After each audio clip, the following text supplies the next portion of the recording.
ବନ୍ଧୁମାନେ ଜୀବନକୁ ଯିଏ ବୁଝିଛି ସେ ଗୋଟେ ଜୀବନକୁ କେବେ କଷ୍ଟ ଦେବ ନାହିଁ। ନିଜ ଜୀବନକୁ ଯିଏ ବୁଝିଛି ସେ ଗୋଟେ ଜୀବନକୁ କେବେ ନଷ୍ଟ କରିବ ନାହିଁ। ନିଜ ଜୀବନକୁ ଯିଏ ବୁଝିଛି ସେ ଗୋଟେ ଜୀବନ ଜନ୍ମ ଦେବ ପଛେ ତାକୁ କେବେ ମାରିବ ନାହିଁ। ବନ୍ଧୁମାନେ କଷ୍ଟ ଯିଏ ଜାଣିଛି ସେ ଆଉ କେବେ ଗୋଟେ ଜୀବନକୁ କଷ୍ଟ ଦେବ ନାହିଁ। ସତରେ ବନ୍ଧୁମାନେ ଜୀବନ ଅଛି, ଦୁଃଖ କଷ୍ଟ ଆମ ସହିତ ଜଡ଼ିତ ହୋଇଅଛି, କିନ୍ତୁ ଆମର ଅଧିକାର ନାହିଁ ଦୁଃଖ ଦେବା କଷ୍ଟ ଦେବା। ଯିଏ ନିଜ ଆଖିର ଲୁହକୁ ବୁଝିପାରିଛି ସେ ଅଣକୁ କନ୍ଦେଇ ପାରିବ ନାହିଁ। ଯିଏ ଆଖିର ଲୁହକୁ ବୁଝିପାରିଛି ସେ ଆଉ ଗୋଟେ ଆଖିର ଲୁହକୁ ପୋଛିଦେବ। ଯିଏ ହସିବା ଶିଖିଛି ସେ ଅଣକୁ ହସେଇବା ଶିଖିବ। ଯିଏ ଦୁଃଖ ଦେଇ ଶିଖିଛି ସେ ଅଣକୁ ଦୁଃଖ ଦେବ। ବନ୍ଧୁମାନେ ଦୁଃଖ ସମସ୍ତେ ଦେଇପାରିବେ କିନ୍ତୁ ସୁଖ ସମସ୍ତେ ଦେଇପାରିବେ।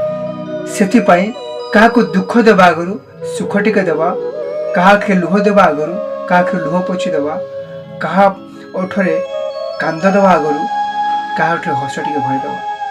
ବନ୍ଧୁମାନେ ଏ ହେଉଛି ଜୀବନ। ପ୍ରକୃତ ଜୀବନ ତାକୁ ହିଁ କୁହାଯାଇଥାଏ ଯିଏ ସମସ୍ତଙ୍କର ସୁଖ ଦୁଃଖ ଭଲ ମନ୍ଦ କଥା ବୁଝିପାରିଥାଏ। ନମସ୍କାର, ଏନ୍ଦୁ କୁମାର।